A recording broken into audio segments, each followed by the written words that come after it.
में Wagner group के chief येवेगनी Prigozhin ने व्लादिमीर पुतिन की अगुवाई वाली रूसी सत्ता के तख्तापलट की कोशिश की, जिससे पूरे रूस में तहलका मचा हुआ है। रूसी राष्ट्रपति व्लादिमीर पुतिन ने कहा कि वैगनर आर्मी ने पीठ में छुरा भोंका है, लेकिन हम अपने विरोधियों से अपने देश और देशवासियों की रक्षा करेंगे। विद्रोहियों से सख्ती से निपटा जाएगा। उधर वैगनर ग्रुप के विद्रोह पर यूक्रेन के राष्ट्रपति वोलोदिमीर जेलेंस्की का भी बयान सामने आ गया है। जेलेंस्की ने राष्ट्र के नाम अपने संबोधन में कहा कि रूस की तानाशाही की वजह से सरकार खतरे में पड़ गई है। भाड़े के सैनिक के विद्रोह से पुतिन अब बेहद डरे हुए हैं। यूक्रेन के राष्ट्रपति जेलेंस्की का बयान उनके ऑफिशियल ट्विटर हैंडल पर पोस्ट किया गया है। बयान में उन्होंने कहा कि वैगनर ग्रुप द्वारा किए गए विद्रोह के लिए रूसी राष्ट्रपति व्लादिमीर पुतिन खुद जिम्मेदार हैं। उन्होंने कहा, पुतिन ने यह खतरा पहले खुद पैदा किया और अब वो बहुत डरे हुए हैं। जेलेंस्की ने अपने देशवासियों को संबोधित करते हुए कहा कि हम सभी को याद है कि कैसे रूस के राष्ट्रपति पुतिन ने 2021 में दुनिया को धमकी दी थी। उनके पास कुछ अल्टीमेटम थे, वो एक तरह से धौंस दिखा रहे थे।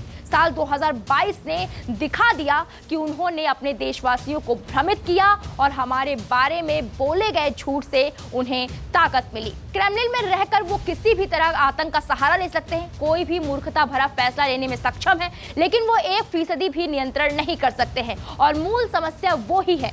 पुतिन के आदेश पर किए गए हमले में एक दिन में हमने शहरों में अपने लाखों लोगों को खो दिया, और ये सब तब हुआ जब रूसी डाकुओं भाड़े के सैनिकों ने भारी हथियारों के साथ यूक्रेन की धरती पर आतंक मचाया। अब क्योंकि रूस में उनके ही भाड़े के सैनिकों ने विद्रोह कर दिया है, तो दुनिया देख रही है। जेलेंस्की ने पुतिन को निशाने पर लेते हुए कहा कि क्रेमलिन का वो शख्स अब स्पष्ट रूप से बहुत डरा हुआ है और शायद कहीं छिपा हुआ है। जेलेंस्की ने कहा कि उसने ये खतरा खुद पैदा किया। जेलेंस्की ने आगे कहा, अब ये बहुत जरूरी है कि दुनिया में कोई भी रूसी अराजकता से डरकर चुप ना रहे। अब वैश्विक नेताओं के लिए गए फैसले ऐतिहासिक हो सकते हैं। पत्रकारों का हर शब्द सोने के बराबर है। यूक्रेन संकट के लिए जिम्मेदार पुतिन का खुले तौर पर नाम लेना जरूरी हो गया है। और अगर दुनिया में कोई इस स्थिति को नजरअंदाज करने की कोशिश कर रहा है, अगर दुनिया इस भ्रम में है कि क्रेमलिन नियंत्रण हासिल करने में सक्षम है, तो ये समस्या को और भी खतरनाक बना देगा। जेलेंस्की के इस बयान को लेकर आपकी जो भी राय हमें कमेंट बॉक्स में जाकर जरूर बताएं।